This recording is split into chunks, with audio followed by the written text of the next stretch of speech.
morning. It's kind of a dreary day in New York City. We're not seeing summer yet.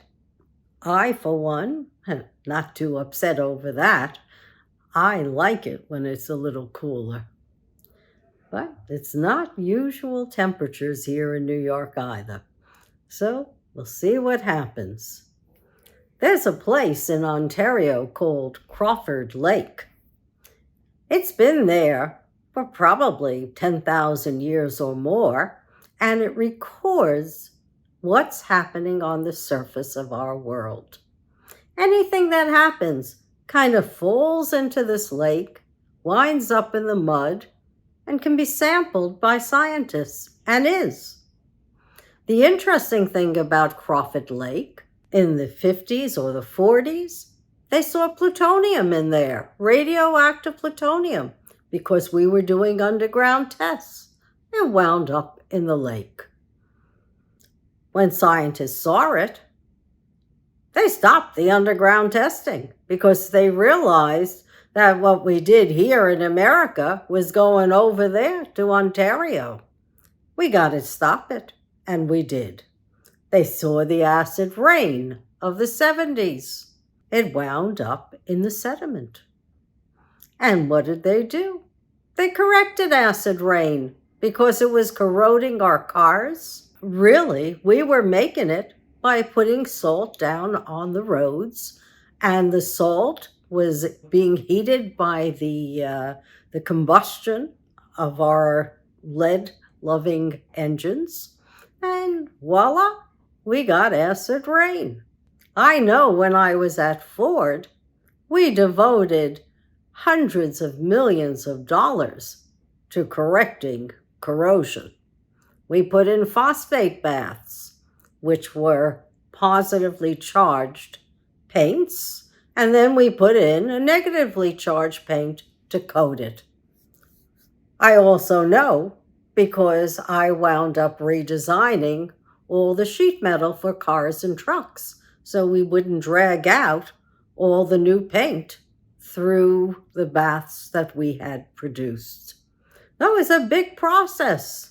And we started to use different kinds of salts on the ground. Now, who knows how much snow you get in any one place. And when you do get it, cars aren't going anywhere.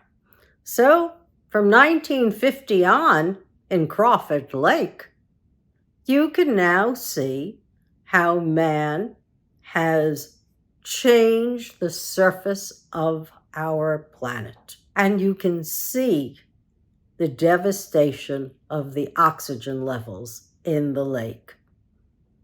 But like everything else, anytime man saw a pivot point in history where we were doing so much damage to the environment, what did we do? We corrected it. Are we doing that yet? No. Should we? You bet. Because we don't want to go over the tipping point for these weather extremes. We already know the Antarctic and the Arctic are melting at a tremendous rate. There will be a point where you will not stop the melt. And so many of our cities will be underwater. People may not believe it, or the big money may think, okay, they'll go to high ground, a couple of million or maybe a few billion will die. But even when that happens, so many of us will be left, and we will have food scarcity, we will have water scarcity, and we'll have land scarcity. And everybody will be fighting to get to the higher ground, to the ground that's productive. And all of this can be avoided by using the science that we know. Right now, we have many, many corporations looking at, of all things, the ribosomes. Those are the roots that plants produce that have nitrogen fixation bacteria and all kinds of bacteria that produce amino acids and are good for the soil, good for the crops, and reduce the need for fertilizer. It's a win-win. People in science never stop working. And thank goodness they don't. I know I'm a scientist, and one of the reasons I love science is because I wanted to solve problems. And that's what drives scientists. Curiosity. The curiosity to understand our world and to make our world better. It would be far better if there were more scientists tapped for the EPA and any of the other areas of government where we need scientific management. One of the areas for sure is algorithms, artificial intelligence, generative AI, ChatGPT. This all needs to be regulated. In Europe and Australia, they don't want social media platforms to create more hate and violence in their nations. They don't want to see their kids exploited. They don't want to see the privacy of their individuals exploited, their data shared with unwanted third parties. And they're doing something about it. They've created data security acts. They've created a system of GDPRs, regulations that look at the social media platforms, understand the algorithms, where the algorithms can be changed, and if they're not changed and they're still exploiting people in their nations, they're fining the social media platforms quite heavily. Not $100 million, but maybe $1 billion, $500 million. They're being fined according to the amount of revenue they generate in that country.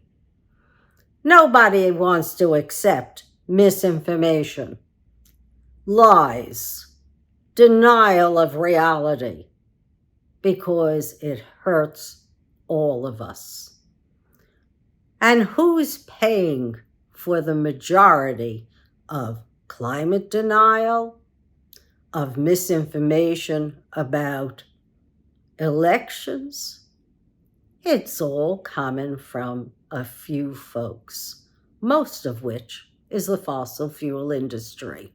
That same fossil fuel industry that should have sunsetted maybe at least 25 years ago. That fossil fuel industry somehow finds hundreds of millions of dollars to lobby for their cause.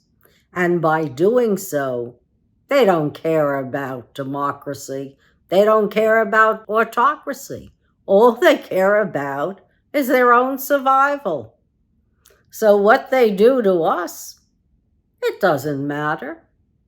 They're looking for perpetuating the 2020 lies. They're looking to perpetuate the denial of climate change, though we see it with our own eyes and we feel it with our lungs. We got a lot of problems, and we can't afford industries to be totally unregulated.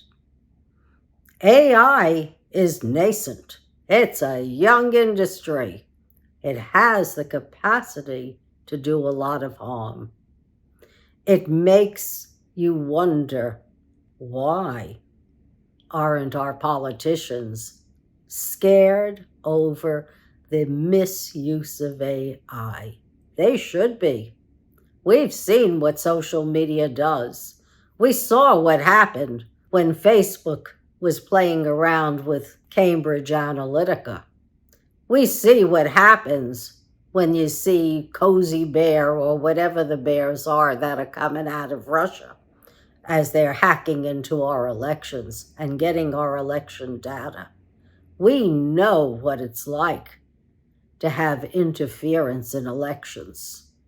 We know what it's like when people don't want to accept the truth. You have division, and worse, you have a society that doesn't learn and becomes numb and non-curious. I think being numb to reality is one of the worst things you can do. You gotta face the truth. The truth is not comfortable, but it's gotta be faced. And we can do it by talking truth to power and telling them what we want. The other day, 22 people wrote to all our congressmen and said, hey, we want to see gun control laws in this state. They've started passing them in Michigan, and they're passing them all over the country. And most folks are for gun safety. We all know if you got 120 guns per 100 people, guess what? When folks get angry, they're just not going to curse at you or knife you. They're going to shoot you. And we don't need guns in people's hands so that on impulse, somebody could be dead. No siree. We need a world with compassion and empathy. We need a world where we acknowledge that what's happened over the last 3 years with COVID has caused people to have mental health problems, to feel lonely, and we need to address it. Just like we need to address the homeless problem. It's been proven in California, the folks who are homeless, they're not homeless because they came from other nations. They're not homeless because they're just drug addicts. They're homeless because they're 50 years old and older. They don't have enough money to live on with their Social Security. And if they didn't have a lease, they were given 1 day notice that their rents were going up or they had to get out. And if they had a lease, they were given 10 days notice that they had to get out if they couldn't afford the new high rent. So it's not a population of derelicts out in California. It's local folks who can't afford the rents because the rents are too high. I think it's time we looked at all our human problems and we said, people matter, and we started making solutions and implementing solutions. I-95 lost a bridge the other day over Philadelphia, and they said, oh my God, it's going to take months before it's operable again. Well, guess what?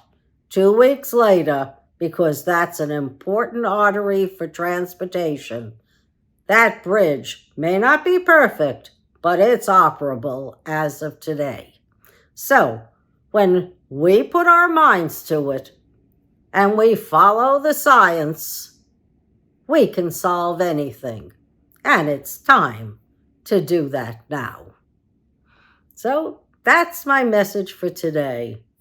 Lots of problems, lots of solutions. No reason for anyone to go hungry.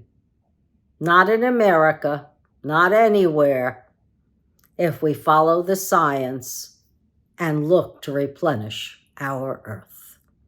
Thank you for listening.